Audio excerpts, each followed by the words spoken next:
back to another video. I am the Hobbyist, and today we are going to be doing some stuff with my crawler, this RGT rock hammer.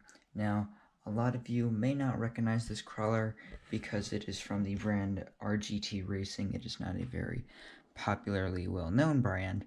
However, this is a very similar truck to the Force RC hammer jaw. However, it's got a few issues, and because it's an unknown brand, there are some problems. For example, the stock axles right here. Now this is the rear axle. I'm setting it up with 4-wheel steering. This is going to get a new axle very soon, which we will be showing in this video. But this is the stock axle that they come with.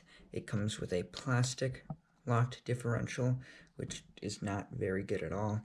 And at the same time, the drive shafts are also very weak. So what we are going to do is we are going to be upgrading all of our axles to this right here. This is an axial Wraith 2.2 axle. So this is, I'm getting two fronts so that I can do the rear wheel steer. But as you can see, we've got full Wraith axle, and it works very well. If you look right now, it does look a little off from front to rear because the Wraith axle geometry is slightly different than the stock axle geometry, so the shocks are put a little bit higher, which is going to lift it up a little bit.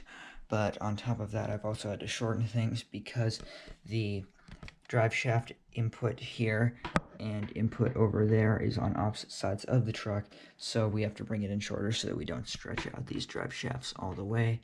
However, that will not be the case on the back, as they will be on the same side as input and output on both ends, which is going to make it a lot easier, and we are going to be able to extend the wheelbase as it was before. And then obviously we're going to get the 4-wheel steering, and if you look right there, the front is a little bit wider, so we're going to fix that as well. So without further ado, let's just get straight into building the next Wraith axle for the rear of the truck. Alright guys, so I've just started building the axle. This is an axial Wraith axle kit, so as you can see right there, there's the part number if anybody wants to buy these for theirs. And I know a lot of you people are going to say that this is not designed for my particular crawler, and you are absolutely right. However, it does fit and it does work quite well, and it is very hard to find parts for the original axle of my crawler, so I'm going to put these on. So far we've got the fully locked differential built, so you can see the locker in there. We've got the pinion and ring meshed, and so I'm going to install these into the solid axle and get it all greased up and locked in, and then I'll update back once that is completed. Now we've got the differential all in there and greased up, so it went together very, very easy, no problems whatsoever. So now if we look over to the instruction manual, we are going to put the cover on and then immediately start putting in drive shafts and all other sorts of things. So I'm going to get the drive shafts in, I'm going to get these little pieces back in, and then I'll put you guys back on and show you how everything's going to look as it's all coming together.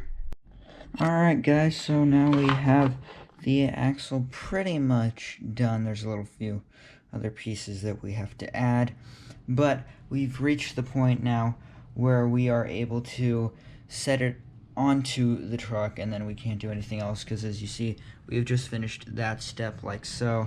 So now we need to attach the links and the drive shaft. So I'm gonna do that, and I'll show you what it looks like on the truck. So I've assembled the entire axle, and it's all on the truck, so you can see all of the links and the shocks are assembled. And thankfully, unlike the front, on the back the drive shaft lines up perfectly, so I was able to keep it at its previous length. So now we've only got a few more steps to go. As you can see right here, we've just got some mounts and also the rear steer assembly. We are going to do rear steer for this truck, and so I'm going to start getting that assembled and then report back with what I've got.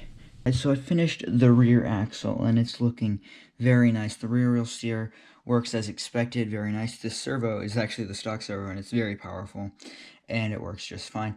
However, right as I was finishing building this rear axle, I noticed that I could just flip the front axle flip all this stuff around because it has the screw holes, and then the drive shaft problem I had in the front would be solved. So I'm going to do that, and once it's all done, then I'll show you guys the final result. Alright guys, so the axles are all installed and the servos are completely working just fine, and I have set up the 4-wheel steering with my Spectrum DX5C, and as you can see, we have front steer, we have rear steer, we have 4-wheel steer, and we have crab steer. So all of these settings are adjustable on a little toggle switch on the radio, but as you can see, they all work as expected. So if we swap over steering, you can totally swap them out while you're driving. So you can see, and then you can do crab, and it works just fine. So I think that's gonna call it quits for this video at least. But that's all for today, everybody. Goodbye.